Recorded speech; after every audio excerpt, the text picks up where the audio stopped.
Hey, welcome everyone. We're so excited to have everybody here today for this wonderful collaboration between the Charter for Compassion and the Global Taskforce for Youth Combatants. We will be beginning shortly. My name is Anam Mullah, and I work with the Charter for Compassion. I serve as the Charter's Global Youth Strategist. And before I give an introduction to what the Charter is doing, I would like to first introduce our host for today, Kanya Puri. And Kanya is going to share some opening remarks, and then I will come back in before we officially go ahead and hand over to our moderator and our wonderful panelists here. Thank you very much, Anam. And thank you, the participants, for your patience. It looks like it's time to begin. Good morning, good afternoon, and good evening to all of you joining us from different places of the world. It is my great pleasure to welcome you to today's event, or GTY, and the Charter for Compassion. My name is Kanya Piri. I serve as the advocacy officer at GTY. I'll be your host today. GTY is a global initiative dedicated to supporting former combatants of non-state armed groups and conflict survivors in their journey to amplify their voices as agents of peace by providing platforms for their voices to be heard, advancing advocacy, and fostering collaboration. GTY seeks to reshape prevailing narratives and highlight the critical contributions of these individuals to peace building. This event is part of our ongoing efforts to foster meaningful dialogue with the Charter for Compassion. So I'd like to invite Anand from the Charter for Compassion to take the floor. Thank you so much, Kanya, for that wonderful introduction and for graciously being our host for today's event. So hello and welcome again to anybody who is just joining us. Before we begin, I would like to acknowledge that we do have, we were just discussing before the webinar opened up that we are covering, it seems, the entire world's time zone. We have representation from almost all of the continents today, so it's very exciting to be a part of this truly global and international space at the moment. And as Kanya said, we at the Charter are thrilled to be hosting this panel with GTY. And for those of you who might not know about the Charter, just a few quick notes about the Charter. So, the Charter for Compassion is a global organization that works to make compassion a guiding principle at individual, institutional, and systemic levels. And through our diverse initiatives in education, peace building, environment, social justice, and many more sectors, we support grassroots action and global collaboration to build a more compassionate and just world.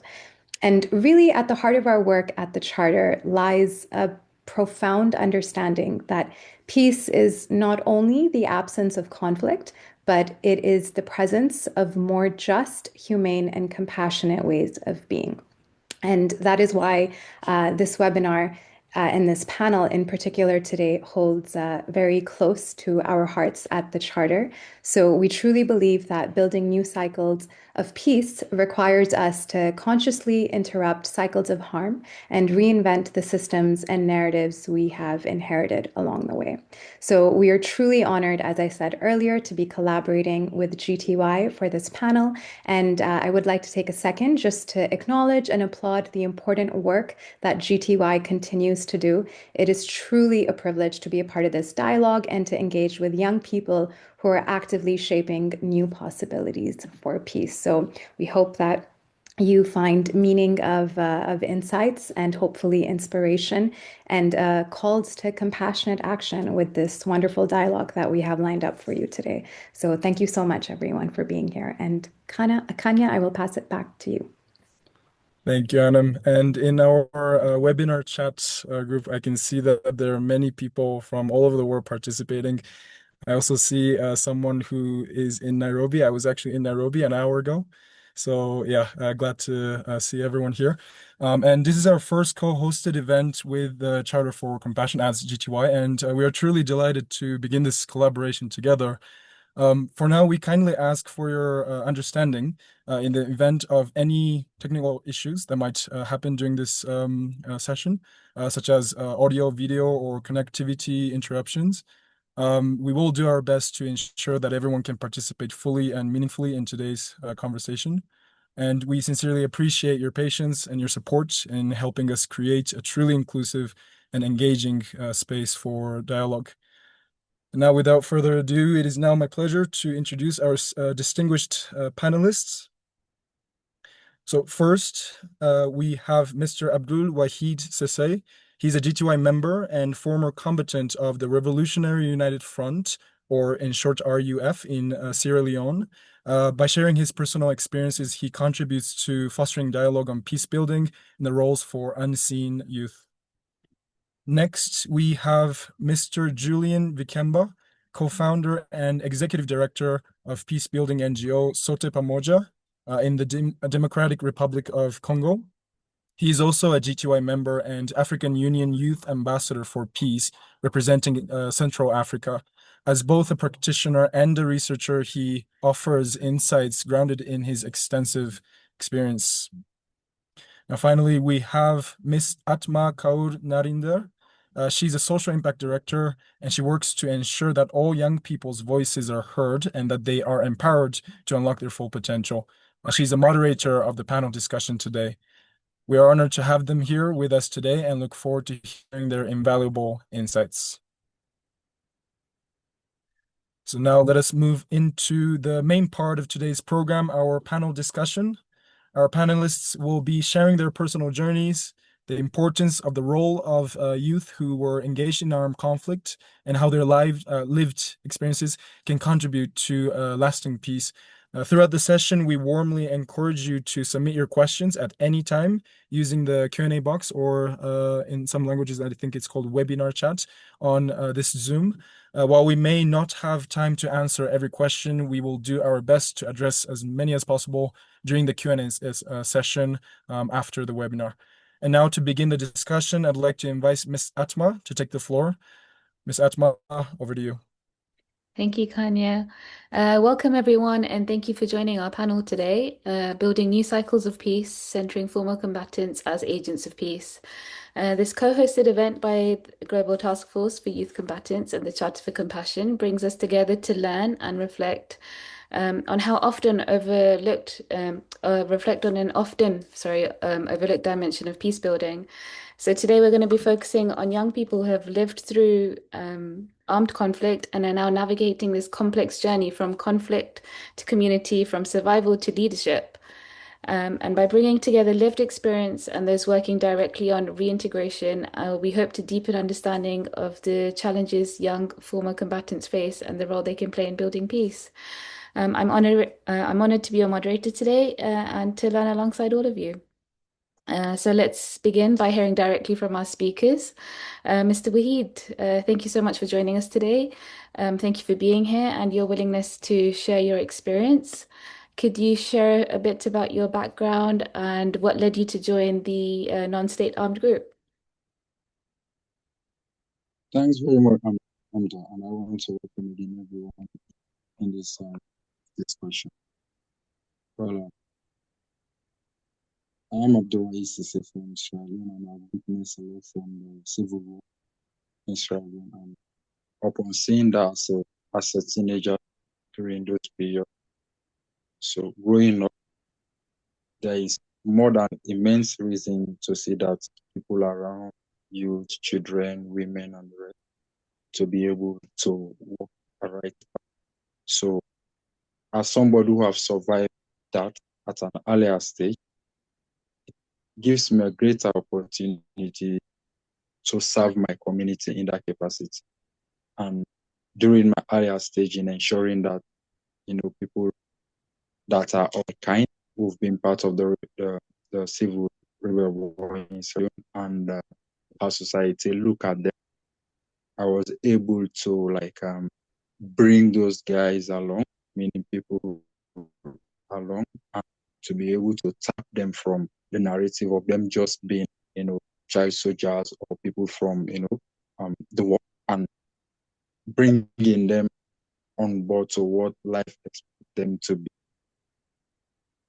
If we are, as a nation, we are bragging of having a stable peace now, it's a result of those little measures that people of our kind willing to take at the initial stage. It has not been easy so far. So you've mentioned it's not been easy. Could you share a bit more about what life was like in the group and how that's what was your life at the time? Okay. So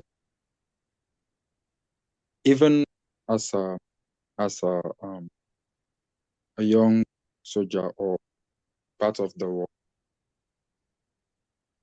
after enduring all of those things, like introduced to draw, harsh weathers, improper treatment, upon enduring all of that, immediately after the war, the biggest obstacle is how people see us in society. Like, we are not fit of purpose to be around. And some schools, they even have this way of treating us, like not allowing us to mingle with other, kids or other, set of groups. And again, there are certain things others are enjoying that we are not enjoying because of the narrative behind how we might react, how all of this. So to be able to navigate through that and be that kind of person to stand for some of us that have been through those processes, really not easy.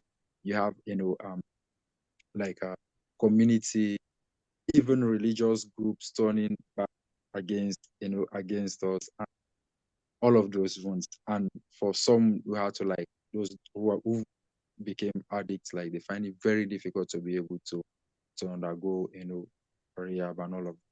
But it has not been easy.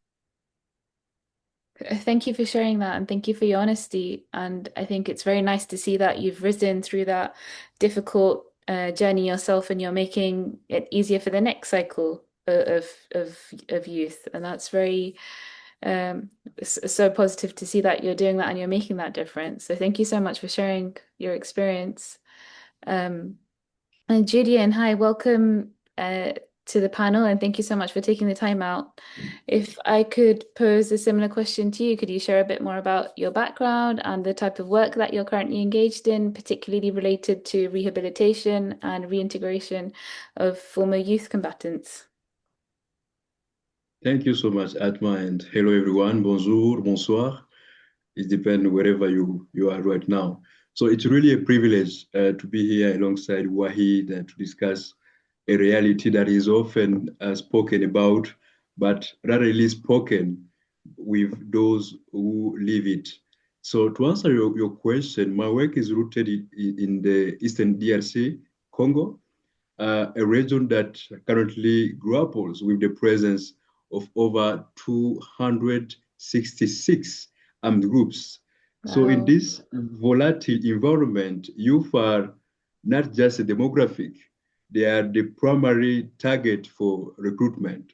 And groups swell their ranks by taking not only children, but also young adults, often by force or through the lack of any other alternative. So currently, I serve as the Africa Union Youth Ambassador for Peace, representing Central Africa, is around 11 countries in Africa, where I advocate for policies that actually reach the grassroots. But also my daily hit beat is Sote Pamoja DRC as co-founder and also executive director.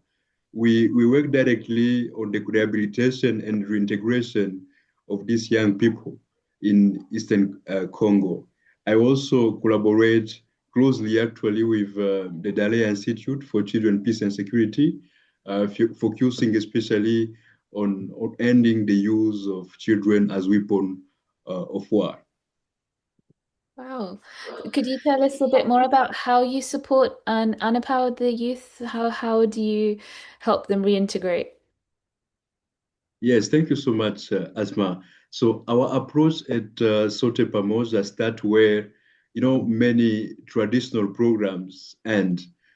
Historically, we know that many disarmament, demobilization, and reintegration programs, known as DDR, followed the very mechanical kit-based model. For example, you surrender your weapon, we give you a few weeks of training in carpentry or masonry, a small stipend, and then we send you home. But we know that a kit does not heal a soul, or a tool does not also fix a broken relationship with a community. So it's Sote Pamoja here is how we do it differently. So the first of all, we prioritizing psychological support. As all you know that many of these youth have committed or witnessed unspeakable atrocity, for example, rape, for example, torture, for example, killings. So if we don't address the trauma first, the vocational training will fail. So we provide intensive mental health support to help them process their past before they build the future. So another one is we are trying to bridge the impunity gap. So as all you know that this is the hardest part in DRC. In DRC, many ex-combatant, former combatants, benefit from like a de facto amnesty to encourage them to leave the bush. So to the community, for example, to the brother of a woman who was raped, for example, to the son of a man who was killed, this looks like impunity. So the community asks many times that question. So why is the perpetrator getting a new sewing machine while the victim gets nothing? So we are trying to respond to that question. The other one element is we are focused on restorative justice and dialogue. So we are trying to empower this youth by facilitating a process of pardon and accountability. We don't just reintegrate them. We are trying to reconcile them. We create safe spaces for dialogue where the former combatant, the former youth combatants can take responsibility and the community can express its pain. So this is how we try to transform a security threat into a neighbor. Wow, so you're providing a lot of support. You're providing them sort of skill sets to move on, so they can sort of sit in society. You're providing them with mental health support, and like Wahid has said, is to be accepted into society. And you're also helping them, sort of helping change policy work, so that the shift in blame, which is very important, so that the victim is getting the support that's needed. That's amazing work, Julian. Um, that's really, really amazing work. I think um, next, let's focus on the challenges, like you've said, and you've both mentioned already, challenges that young people formerly involved in armed groups face when disengaging and rebuilding their lives. So, Wahid, could you tell me about how you disengaged? So for me, it was bit bit okay immediately after the war, like through dialogue, negotiations with people in charge. So we are able to they were able to restore or to return us back to society. We are in upon having all the disarmaments and all of it. So for me, I was later on taken to my family, and the process of trying to belong in society start. So specifically, I won't say you moving from being a child soldier or as a young rebel, part of the RAF during that period, coming into society, to say that it's easy. And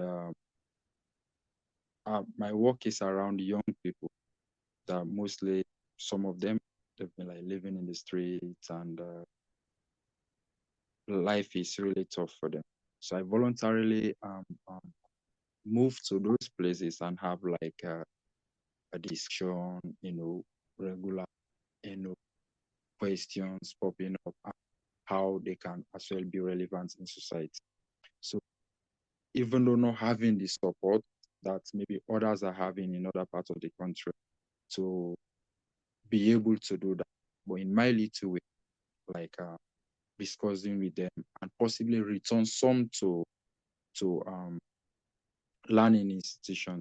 We are in, it depends on like, if there are like packages for that some groups, organizations are offering to some of those institutions to say, okay, let's have 5 people that they will be paying for. So I could like negotiate, different institutions for them to be able to bring in those sorts of people for them to be able to be useful in society. And it's been going on, having talk shows, radio discussions, and all of that.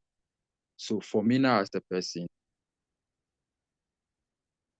during the earlier stages after the role, they are having discussions over the radio, over TV, and all of that.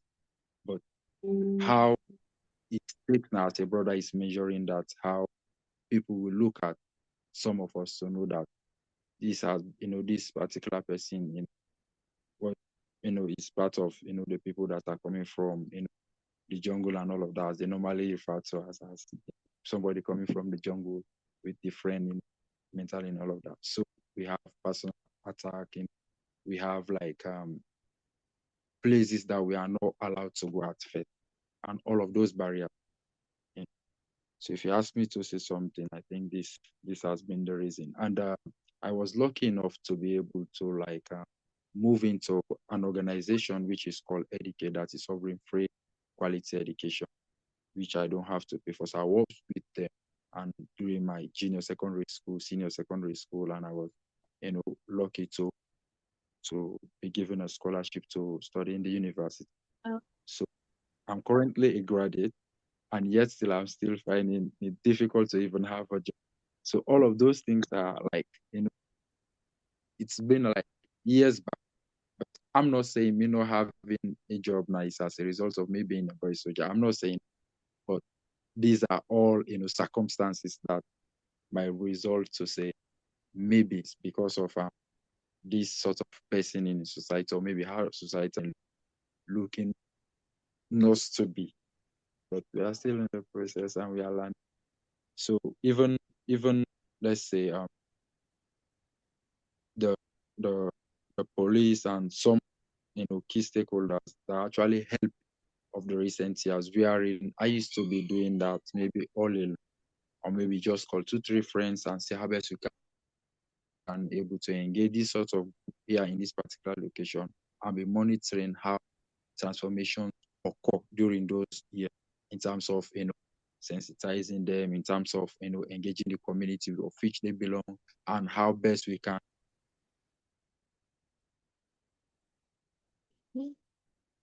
bring to some of the institution. Some of them are actually far away to where they've been. Some of them are now having their own mini workshops and all of that. We have tailors, we have carpenters and all of that.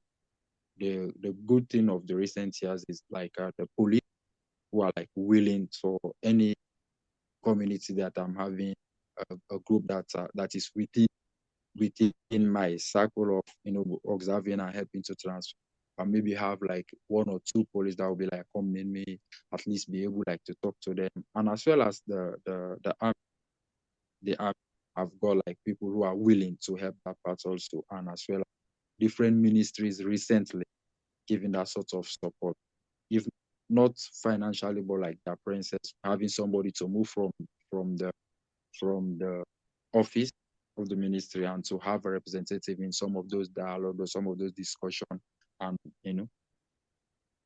so now I'm happy to have a lot of people that are able to stand on their own. You've answered my next question already. I was going to ask what empowerment or support you feel is needed for reintegration, and you've mentioned education's important and representation at good level. Is there any, very quickly, do you think there's anything else that would support or empower your reintegration? For me, I believe is to be like to be given the opportunity, as you know, this forum is offering to me now, is to be able to to providing more opportunity for people like us to have a voice, to have a voice. Initially, we have people who have not been parts of, you know, the rebel war or the war itself. They've not actively taking part in that. So they were like selling our stories, saying it on our behalf. But having had the opportunity as somebody who's gone through all of those processes to say, I was like you, and I accept life that way, and I'm ready to be somebody of different, you know, character or behavior or how society is actually expecting me. So having those opportunities will create a lot of difference, because if those guys see that yes, he was like I'm like them, and I'm willing out to bring them on board. I think they will follow that more than somebody who is not part of the group, doesn't understand, only maybe assuming that these are some of the difficulties or some of the things that have been happening with these sort of people. So having the opportunity will be like an added advantage to some of us that are fighting to have a stable peace or stable environment. Okay, thank you so much for sharing that with us. I think that experience or your experience, it's very important for us all to hear and understand what you went through and to understand how we can make it or how it can change for future generations. Julian, so you mentioned you work in DR Congo. So from your perspective as a practitioner, what kind of challenges have the youth faced when returning to society, and how have you addressed those challenges? Are they similar to Wahid's challenges? Yes, thank you so much, Atma. As a practitioner on the ground in the DRC, in the DR Congo, so I see that return to the society is often more dangerous and very, very difficult for a young person that the time they spent in the bush. So the challenges are not just only technical, but they are more than more structural, more emotional. And I categorize these challenges into different main walls. The first one is the stigma of the perpetrator versus the victim. As you know, the biggest challenge is the social rejection. In many communities, like in DRC, where this youth have committed a lot of atrocities like looting, like sexual violence, like killings, the former combatant label is like a death sentence for their social life, and even they have been demobilized. The community see them as a ticking time bomb, or even worse, as individuals who are rewarded with training programs, while their victim receiving really nothing. So this creates like a toxic environment of resentment. The other challenge is the structural impunity. As all you know, in DRC, the agency to stabilize the region often leads to an amnesty first approach.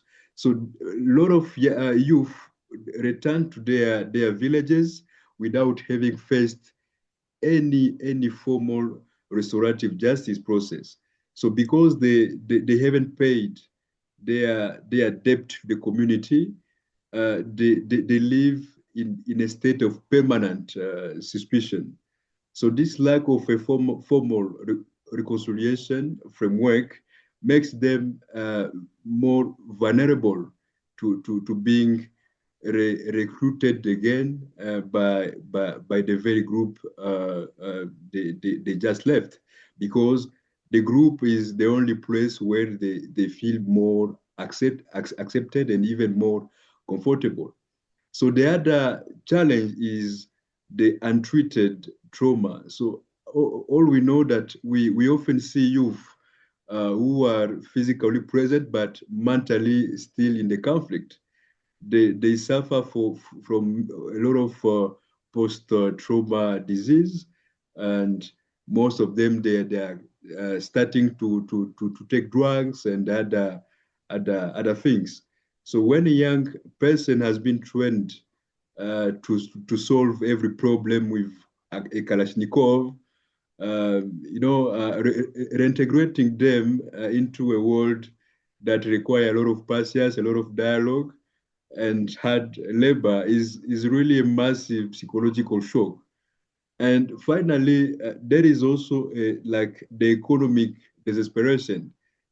For a young person, return to a village with no job, no school. So if the peace processes doesn't provide a viable alternative to that young person, the integration is it will be very, very temporary.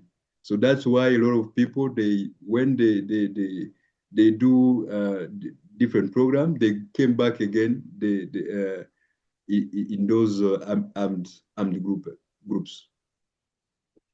That's a really important perspective, and not one I think many people would consider, the psychological effects and sort of, as you said, going back to the village without um, facing those repercussions, and then something that you live with, that trauma and that toxic environment and that guilt. And it is it's a very important perspective. It's certainly something that I hadn't thought of. So thank you so much for sharing that.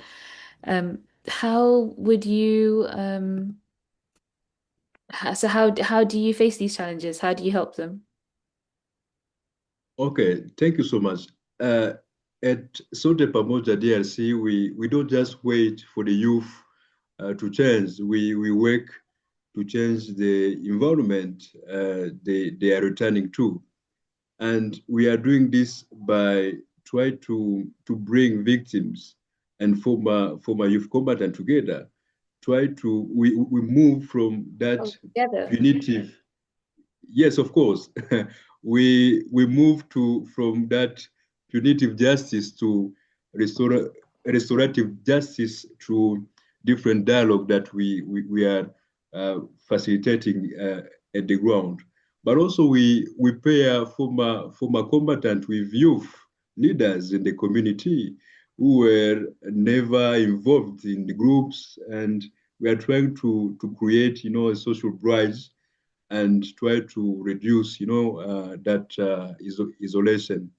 But also we don't just give like a kit and just leave. We try to provide them 12 or 24 months of psychological monitoring to ensure that the invisible scars are really healing.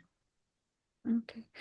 I think as you've said, it's really important to understand these challenges that they face, but it's also equally important to realize that once they've gone through these challenges, the strength and the leadership potential of these people who've experienced conflict, it's very important to harness that potential, that leadership potential, and to encompass that so change can be created. And I think if I can go back to Wahid, from your experience, what strengths or unique perspectives do youth formerly involved in armed groups bring to peace building efforts? Yes. Oh. Is it like a question? Yes, so I was asking Wahid, but I think he might be having some technical difficulties. But why don't you answer for us, Julian? What do you think? What strengths and unique perspectives can the youth bring into peace building efforts? Oh yes, they bring a lot of knowledge that they gain during their journey in those armed groups. They now they know a lot of things, and we are trying to exchange with them and to know more about how we can address very, very well those issues. Because sometimes we think that we know everything as practitioners, as a researcher, but we learn a lot of things from them, and how they organize themselves, how they, a lot of things from them. Okay. What do you think, Wahid? What, from your experience particularly, what strengths or unique perspectives do you think youth formerly involved in armed groups bring to peace building? So I think I made mention one of them, and thank you once again. Um, so the one strength could possibly be talking from an experienced point of view. That could as well be another strength. You know exactly the pain. You understand that sort of thing better. And speaking as somebody like them, we generate that sort of belief and trust to be able to move from.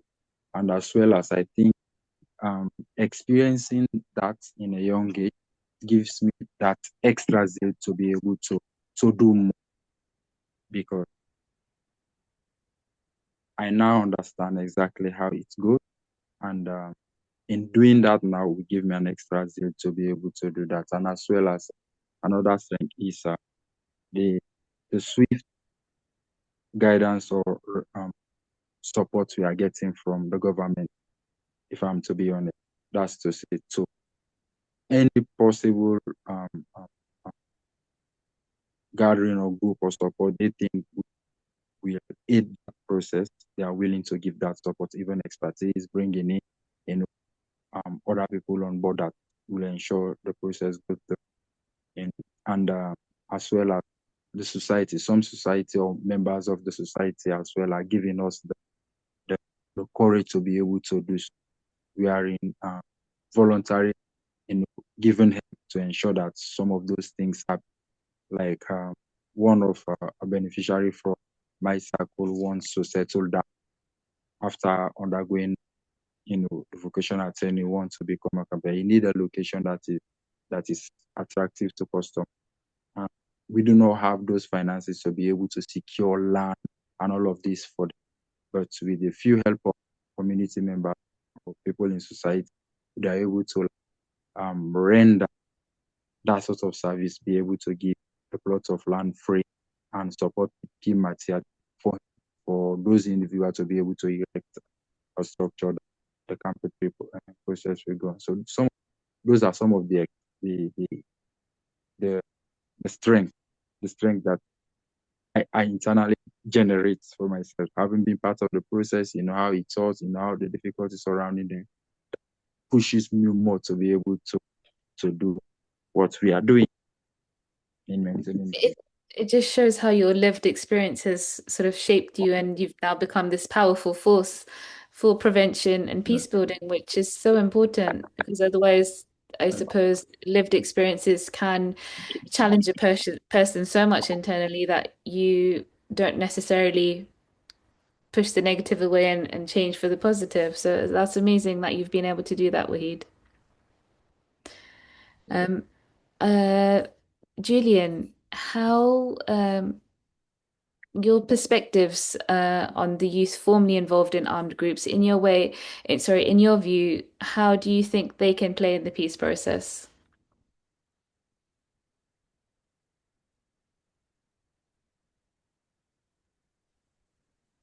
Yes, thank you so much. I think this is really most critical part of our discussion. And, in the national community, we often treat youth involved in armed groups like as broken objects, and that need to be fixed. And this really shocked me a lot, because when you listen to ministers, to ambassadors, they treat former combatants like as broken objects. So I think this is really really a bad perspective. So At Sote Pamoja, we see, them as really strategic assets for sustainable peace, because we know that the most effective person to stop a young man from joining a military or an armed group is not a UN official or not a government minister. It's someone like Wahid, is someone like Moses in Masisi, in Walikale. It's not like a minister or ambassador.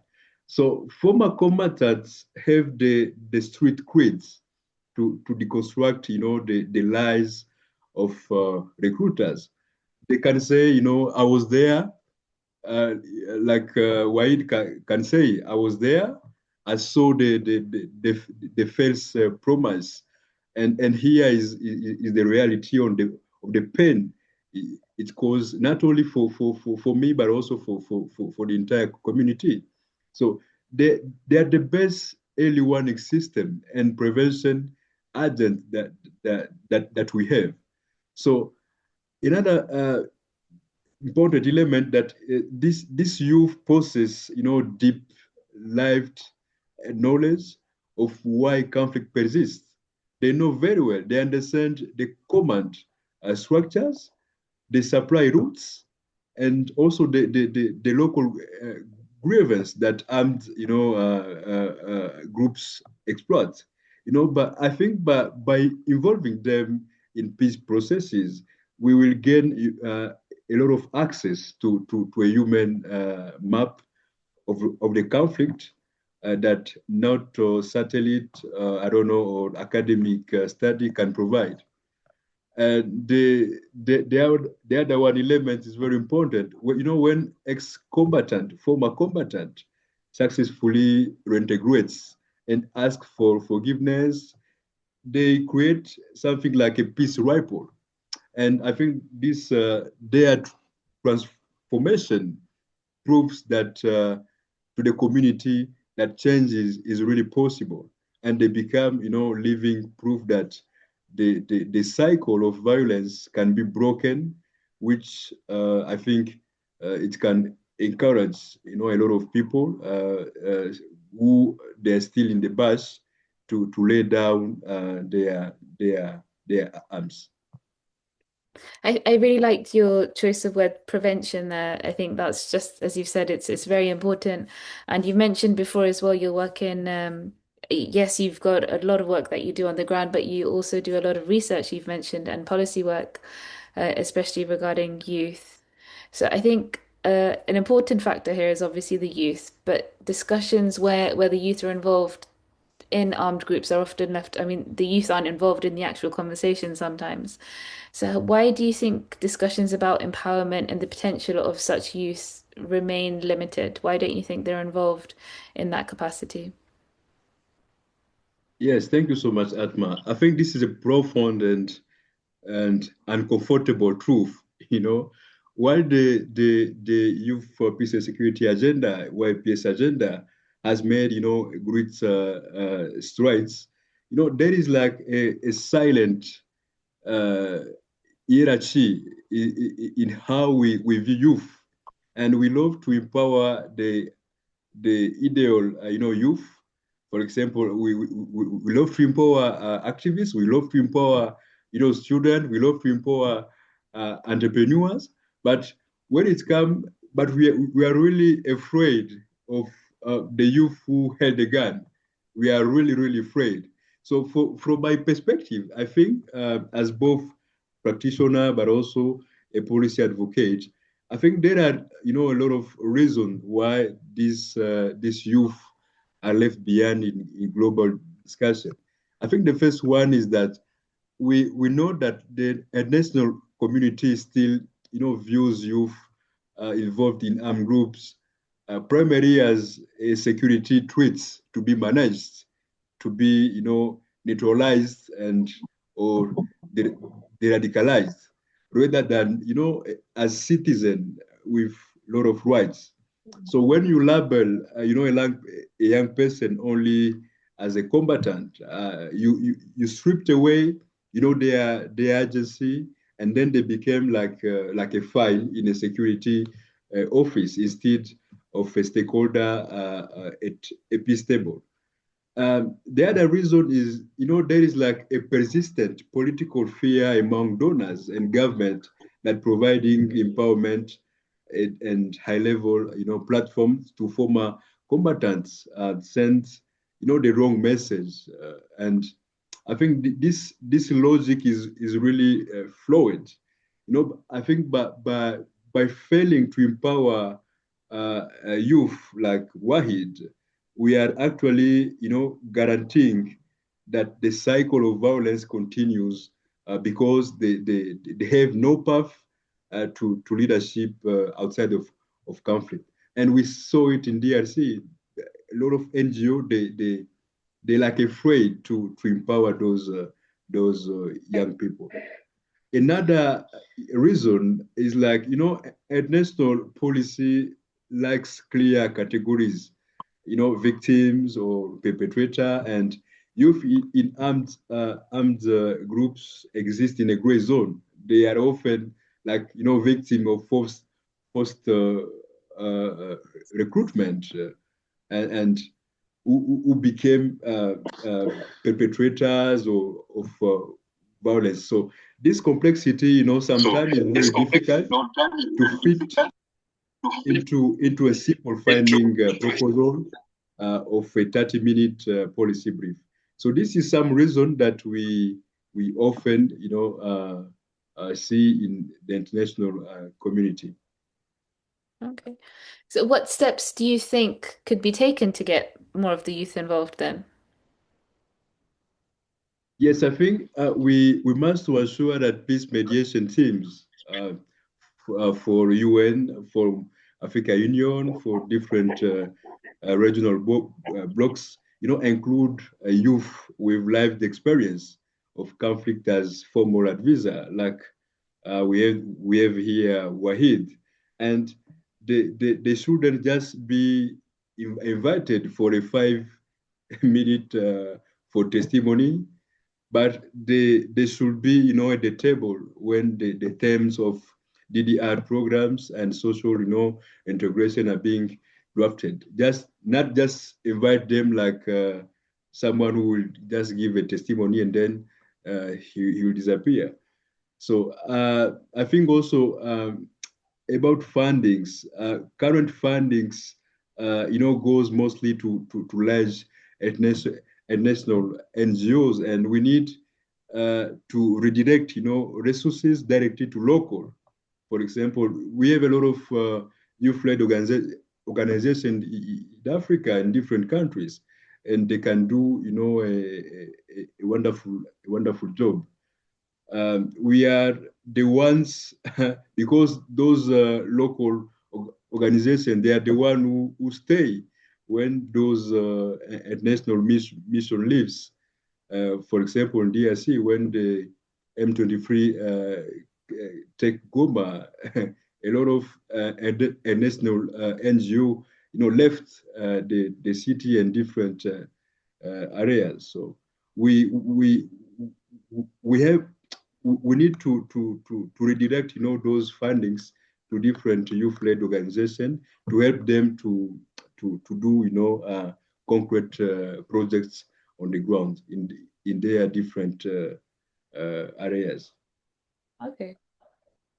I think it's been an incredible experience to have Wahid, who's lived through this conflict, and to have you, Julien, who's working directly in peace building. And both of you have come together here today to share this space and to let us know and to let our communities know about the difficulties and the challenges, but also the hope that there's there that you guys are doing and all the work that you're doing. So, as individuals who've experienced this conflict and as members of the GTY community, how does it feel for you guys to come together today to have this necessary dialogue? And that's open to both of you, Wahid and Julien. Thanks, Atma. I would like to go first. For me, as you rightly said, we are all fighting for one goal. So for me, from an honest point of view, it gives me a greater joy to be able to say and contribute meaningfully to things that will restore peace cut across the world. So having experienced people within us, to be able to listen to them, and as well as being able to listen to my own side of the story that will generate possible suggestions or conclusions that will gain peace cut across the world is what makes me happy the most for now. So organizers in ensuring this thing happen. So I'm getting a little bit of feedback that's not okay. I don't know if it is the net. Then I'll join you later. Oh, it's okay. Julian, same question to yourself. How does it feel to come together today for this dialogue? Are you getting me? Oh. Hello? Hi, Abdul. Hi. Sorry. Hi. Yes, we can hear you. Hi, I'm Wahid. still not getting it proper. I think I'm getting a re-echo. I don't know if it is the network or whatever. But let my brother continue and I'll just join from. Let's see how the network operates. Okay, let's do that. We'll see you in a few minutes. Julian, sorry. Same question to you. Oh, thank you so much. I think being here today with Wahid and a lot of youth, proves like that, peace is really a collaborative journey where, lived experience and strategic practice meet to turn former combatants to in the front line architecture of stability. This is really my view for this event today. And what message would you like to share with the youth currently involved with in armed groups and the international community? What would you say to them? Yes, my message is very, very brief and very, very clear. I think, to the youth currently in armed groups in Masisi, in Lubero, in different places in DRC, and also in different places in the world. I think I want you to know that, the gun you carry is very, very heavy, a heavyweight, but it does not define your destiny. You were born not for more than destructions. And I think, just take a look at Wahid today. So look at the thousands, we are working with in DRC. And I think there is a life after the bus, and a life that where you are very, very respected, more respected, where you build, not destruct, and where you lead in your different country, in your different area. And yes, there is a place that you can lead, not just carry a gun in the bus. You can lead also uh, in the city, in your area. That's so beautifully put. Peace is a collaborative effort, and the gun that's carried is very heavy, and there's an alternate path out there. And I think hopefully we can share that message and make it reach a wider audience. Wahid, do you have something you'd like to add to that? Yes, I've not been getting. Can you please repeat the question? Oh, sorry, yeah, of course. We were just on the last question on the panel. What message would you like to share with the youth currently involved in armed groups and the international community? Thanks very much. I will like be talking to them to say, you being part of a war, be it civil or whatsoever, it's also okay to understand that your life doesn't always depend. There is a massive room for improvement. That's to say, you can't be doing that now or maybe before, but that should not stop you from pursuing maybe your dreams of becoming a better somebody in society. And so as well, continue to advocate to organization, different sectors that are actually giving those sorts of support to us that have been that side of life, for them to continue, and to my fellow youth combatants, for them to be ready for that sort of transformation, for them to be willing to accept that sort of transformation. You can take a horse to the stream, but you cannot force it to drink. So whatever support that is to be given to ex-combatants, it needs first to come within the willingness to accept those changes. And for experienced people within this conversation we are having, is for us not to really, let's continue in ensuring that ex-combatants have that sort of support they need, and be able to make that sort of support a sustainable. That's all I have for. That's equally important, isn't it, Wahid? What you've said is that the first step should come from within, and that's just as important. So thank you again for sharing that. And I just wanted to say thank you to both of you for your courage and your honesty and your openness about your journeys in sharing your experiences and insights today. And if it's okay with you both, unless you had something you wanted to add, if we could move on to the question and answer session of today, is that okay? Yes. So we have quite a few questions. The first question is, in post-conflict countries like Liberia, where youth unemployment and substance abuse remains serious concerns, what practical grassroots strategies have proven most effective in helping former combatants become long-term peace ambassadors within their communities?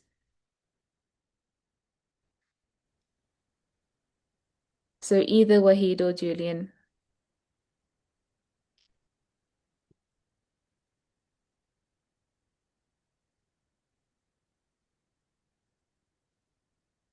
Hello, I get to. Oh, no, we can't hear I you, get Wahid. to me. So either one, either. So this is a question put forward by an audience member, and they're just saying what practical grassroots strategies have proven most effective in helping former combatants become long-term peace ambassadors within their communities. Thanks, Atma, again once again. To be able to to ensure that this should not be coming from just one sector or one angle. It should be coming from, let's say, both sides of it, because we are in not only organizations that are working with this ex-combat should be involved, as well as the community. For us here in Sierra Leone, I think having the chance to do a massive sensitization regarding the sort of stigma we face helps a lot. And you can go on the street, you can go on live television or radio and say things you want people within the community to. But if they are not willing, nothing positive will come out of it. So for us, we ensure that we engage the community properly, ensure that they are well grounded in terms of what those organizations that are giving the help is expecting them to. So upon sensitizing them and like be working with them directly, we mitigate the risk of ex-combatants engaging in drugs and all other related things, because they can easily hold those ex-combatants accountable to some of those things, because they stay with them within the community. So we ensure that the community serve as a guiding agency or tool to ensure that those people are actually getting the support or be able to maintain as expected. So if, for instance, here in Botloko, Sierra Leone, we're having different groups here. the community always serve as a special security organ to ensure if they want to go the wrong way, they'll be like somebody be telling we are one nation, we are one people, but I think what you're about to engage is not okay. But if you are to like giving possible solution and circumstances and as well as being able to call and see how possibly we can engage those individuals might tend to go the wrong. And it has been massively working for us. So not like when we are there, things work. When we are not there, it's not working. So if we have the community, then I can be able to bring them, bring the ex-combatants that within that circle on educate them, have a discussion plan with them and all of that. For that now to happen, we need the support of the community. And it has been working beyond all reasonable doubt. They are actually a strong pillar to ensure that that process works. So that will reduce the rate of drugs and all related things that the person that asked the question mentioned. So thanks very much. So thank you for answering that, Wahid. The next question is drawing on Mr. Wahid's lived experience and Mr. Julian's fieldwork in the DRC, what concrete community-based mechanisms have proven most effective in transforming former youth associated with non-state armed groups from being perceived as security threats into recognized and trusted agents of peace, particularly in fragile contexts where institutional trust is very low? Julian, would you like to take that one? Yes, Atma. I think to the question from Balagwa, Dieudonné Balagwa, I think to effectively, transform former combatants into peace agents in your region, South Kivu, I think the most successful mechanism is reintegration, through community utility. I think there is like a concept, the same concept in North Kivu. We call it baraza. So I think rather than isolated aid or programs to prioritize public interest projects, such an environment restoration or infrastructure repair. So where former combatants and civilians youth can work side by side. I think this approach can very help a lot and can help to deal with the stigma in the community. And I think the community can stop to see those youth former combatants as not the predator, the predator, and start seeing them as as a builder who is physically and symbolically repairing the social fabric they once helped with in the past. Okay. Thank you, Julian. The second part of that question is considering international frameworks such as the SDGs and the Youth, Peace and Security Agenda, what practical strategies would you recommend to ensure meaningful, not merely symbolic, participation of former youth associated with non-state armed groups in the design, implementation, and evaluation of peace building and reintegration policies? It's a long question.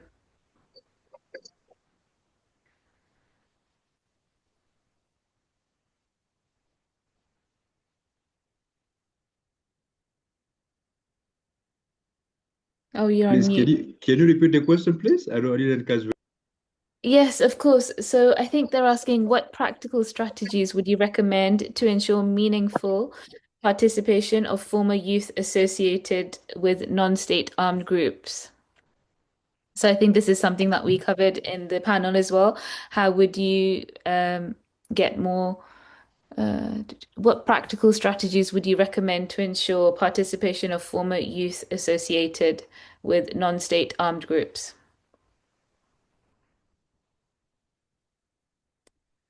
Oh, I think we've lost Julian. Wahid, would you like to answer the question?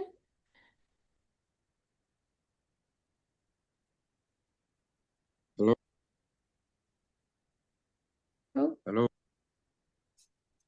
hi, Wahid. I get to me. Yeah, I get to me. Yes, so would you like to answer the question? Please repeat the question.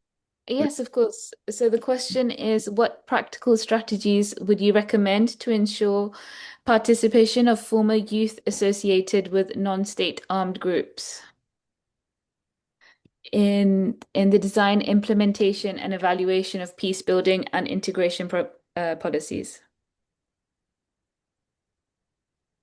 Thanks again. Well, I'll draw the attention of the person that actually asked the question to for stakeholders of society or the government within a particular country or organization that have been like supporting people like us to be able to have a voice in bigger stages. So we can be used as a key. So let us be included in maybe decision making, different policies that surround us for us to be able to serve as an example or case study from fellow ex-combatants. So given that opportunity, we trigger something in them to say all is not lost. So not only to be able like to just come, have them together, and maybe that's all. But if it is to be sustainable, then we need to be part of the process. So we already got the experience from being part of the rebel war or somebody within the four all the armed groups and the rest. So for it not to be genuine and sustainable, I think having the voice of people who've been part of that side of life add more value to it and to be able to convince them to understand that yeah, your voices are heard, your concerns have been looked into and all of that. And yeah, case studies of your fellow ex-combat that is willing to preach and tell you exactly how life's good. I think that would be like a good approach. We bring in people like us to be able to represent us in bigger stage. Thank you. Okay. Well, thank you for your answer, Wahid. I think Julian might be having some technical difficulties at the moment. Would you mind answering the next question as well for us? Um, Absolutely. it says, as a global traveler living in the United States, what suggestions do you have for helping our North American youth navigate challenges they face?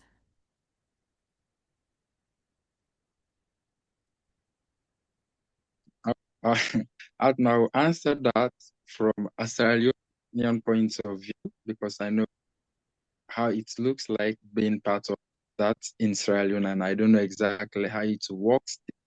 So from a Sierra Leonean point of view, again, is for the opportunities, and as a brother made mention, is continue to have mechanism in place that will educate those ex-combat, not only be telling them to stop, maybe to hand over their guns and the rest of it, is the counseling aspect.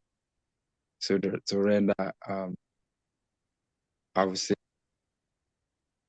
a more stronger platform in ensuring that they will be like monitor them or mentor them to ensure they move a step forward.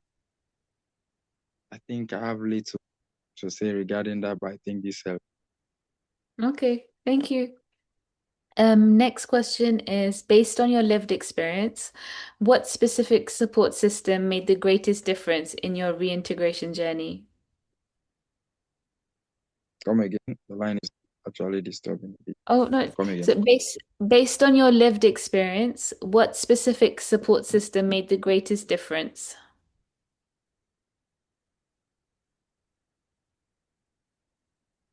So thanks, Atma. The support I will say for me, I think is the sustainable aspect of the support we've been getting from different organizations, the governments, and the stuff.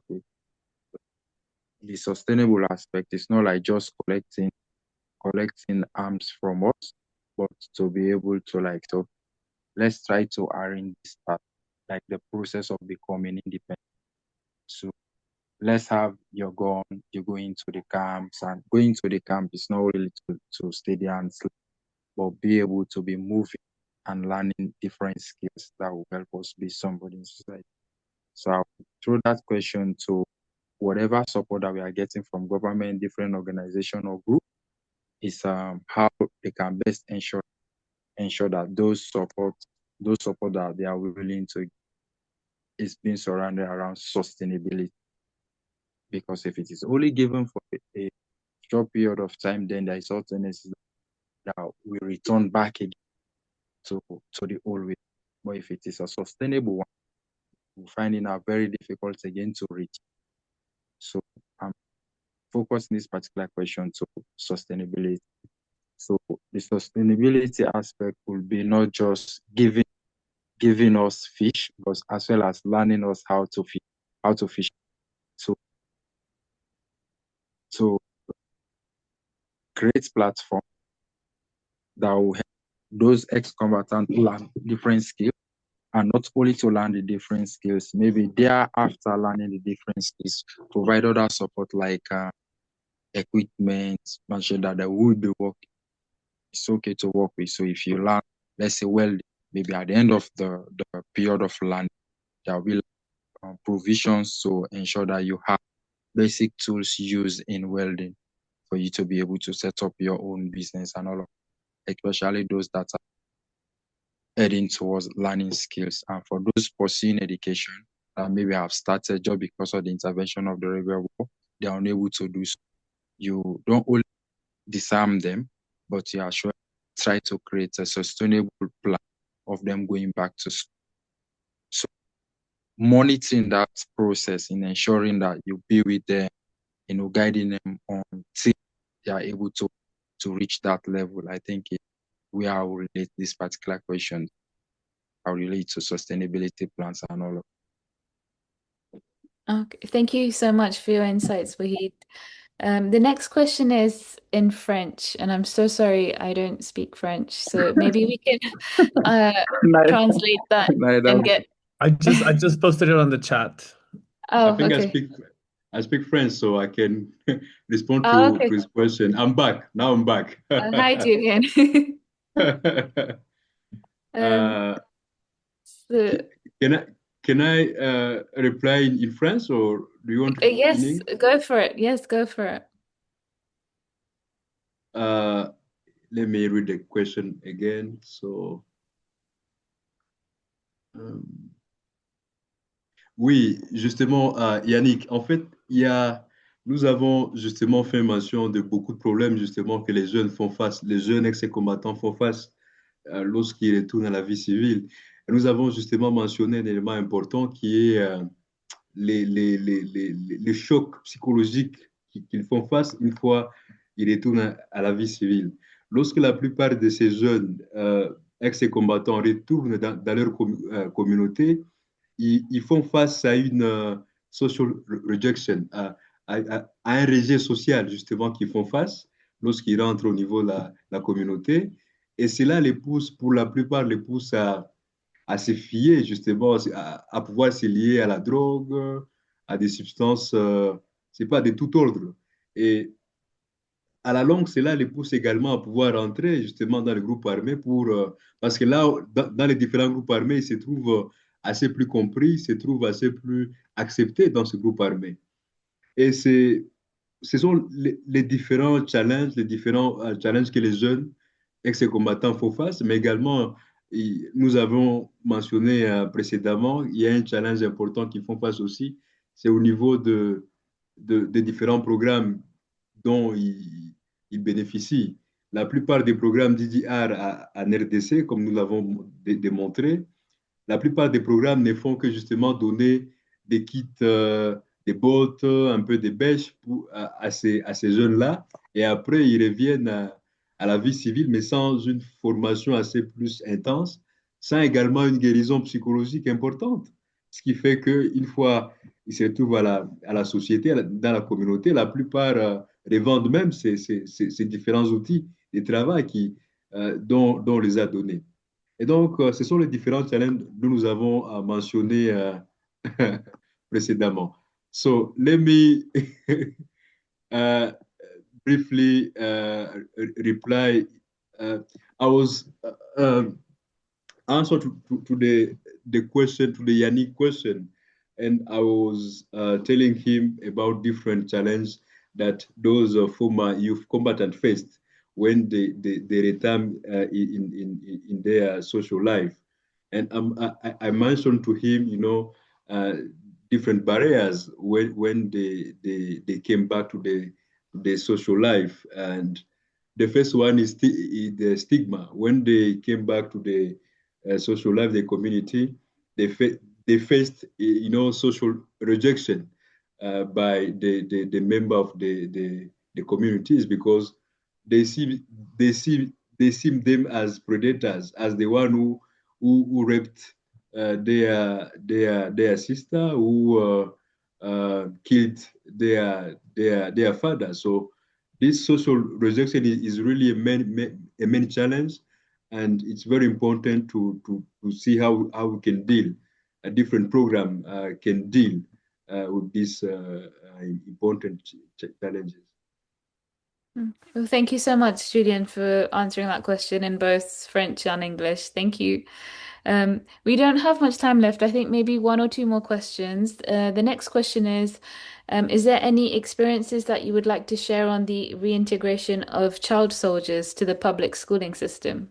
So again, either Julien or Wahid, whoever would like to answer this question. So this is specifically about the reintegration of child soldiers to public schooling systems.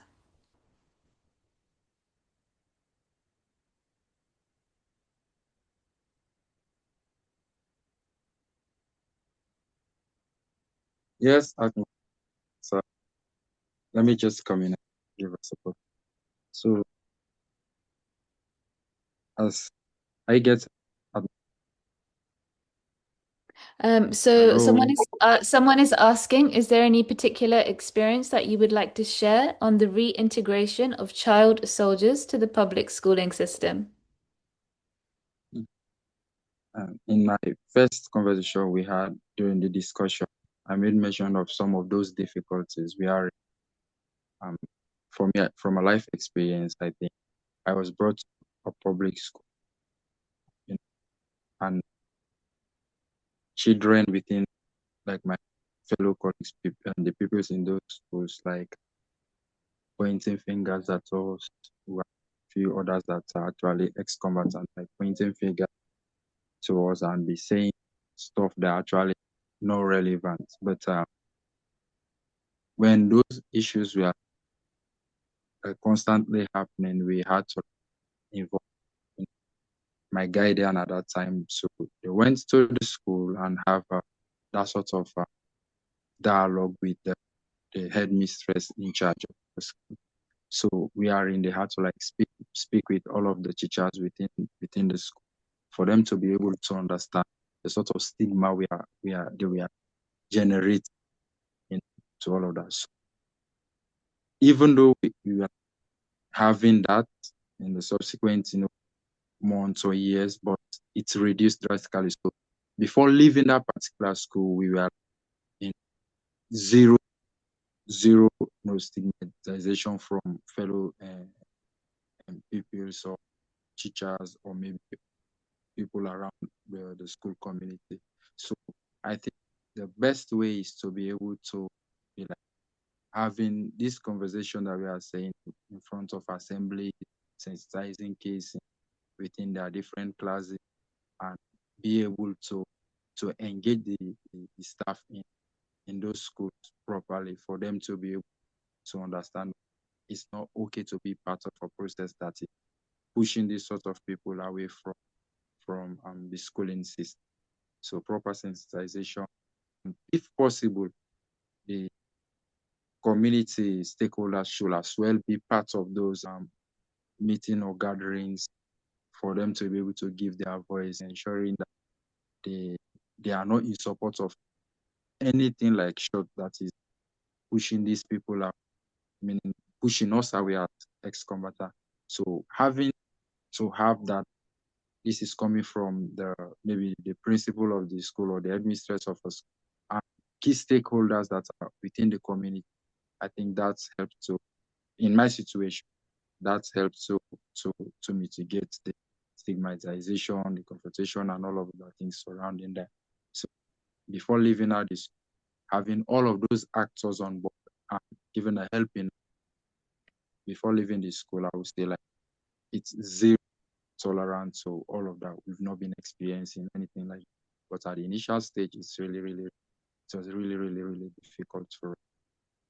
So if you ask me to say something, I think, yeah, thanks very much. No, thank you so much for your insights again, Wahid. And I think maybe just one last question. We'll keep it really short. This one's just come in. It's how can we help combatants to change their mind and to think about change? Um, and I'm guessing, I think they're saying help their local community and their local people. So how would you answer that question? I think that will be related to the third question that has to say how best, what sort of support we.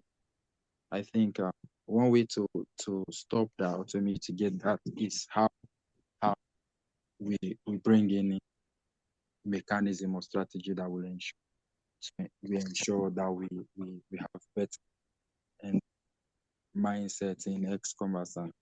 That's to say, in ensuring the preparation itself. So from the process of disarming them to what's next, focusing on how to be able to, how will I say, to be able to work with them and be mentoring them, like bringing them to understand, to like discussion, to say, like be able to move our minds off to what we've been like experiencing or learning how to. So bringing them now on board, you give them that sort of moral support and all of that, and as well how best the best we can, like they can be provided with the opportunity to be able to learn skills and possibly return back to school. So having that sustainable plan will possibly stop them from going back to the jungle, or stopping us from going back to the jungle. So first, we know it's disarmament, and the other processes now that will actually ensure that we do not go that again. From disarmament, we then send, okay, if you are going to school, let's have the support from different actors in ensuring that we return back to school. If at all we are unable to return back to school, maybe because of age, or maybe you've not been, like before the rebel war, you've not been going to school, then learning is so providing that sort of support to ensure that those we are like ex-combatants to have the platform to be able to learn skills and support them possibly with different material and equipment at the end of it. Trust me, if they are given those opportunity and provide maybe at the tail end of learning their experience, something that will boost their, their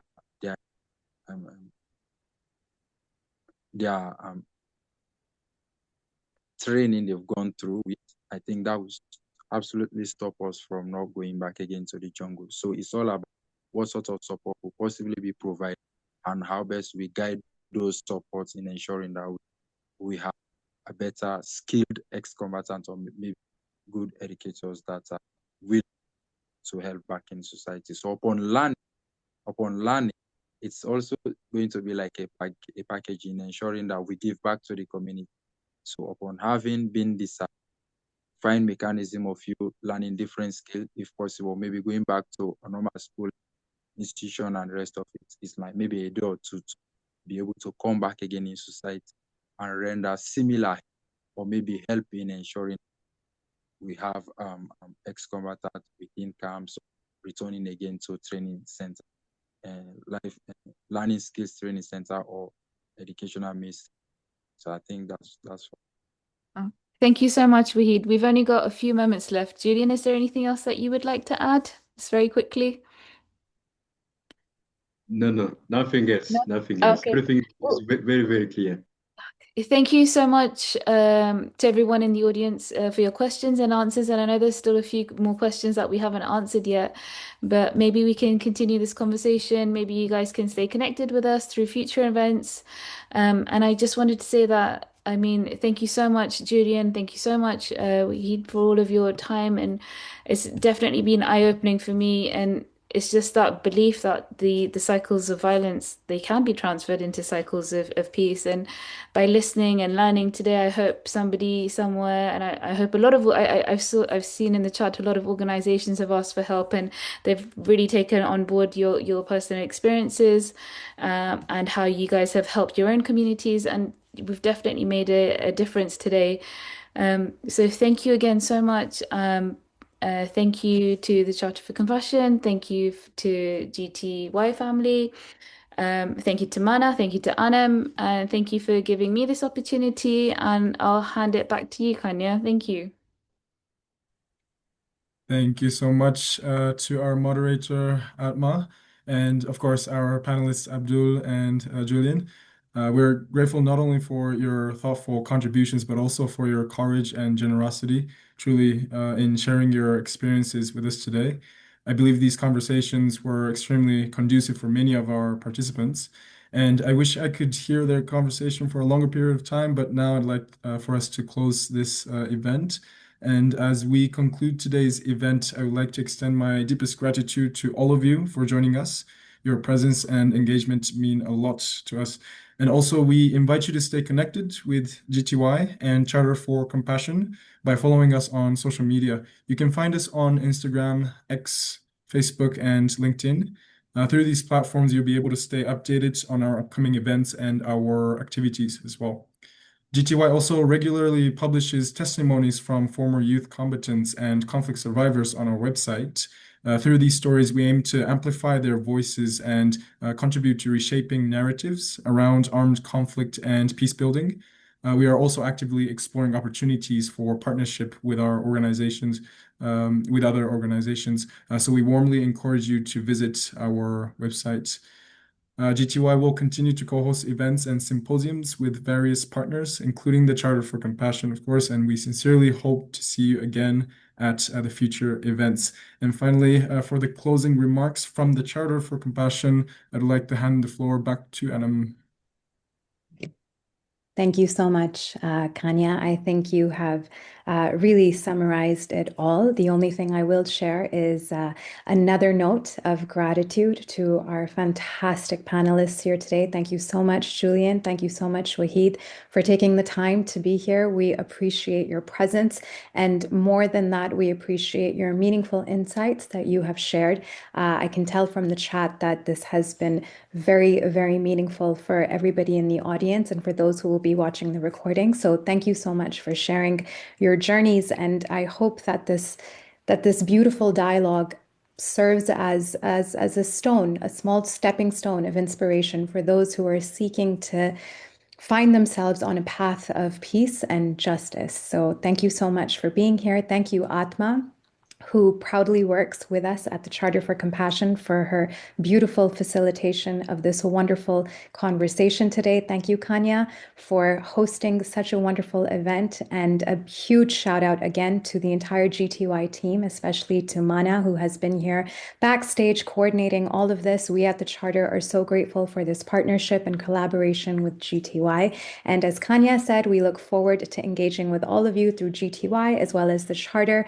My colleague Felipe has put in a few links into the chat about upcoming events that we would like to invite you to. I would just like to name one that is happening next week. It is a conversation happening for a conference. It's called Thrive, United for Democracy and Global Action Conference. That is on the 4th and 5th of March. These are all virtual events. The registration is free, so we'd love for you to attend. And we do have a course right now that is running for free through the Charter, TLC, and our Compassionate Action Conference taking place in May. So if you would like to present or simply just join, we would love to see you there, and we look forward to being connected.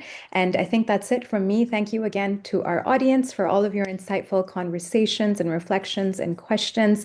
And Kanya, I will hand back to you just to finally close us out, because I think you're the one who should do that. You've handled this so beautifully today, as has Mana and our wonderful panelists. So thank you all for being here. Sure thing. Thank you, Anam. And yes, again, thank you to all of you for joining us today. And we really look forward to continuing this important journey together. Thank you, and have a wonderful day. Bye-bye.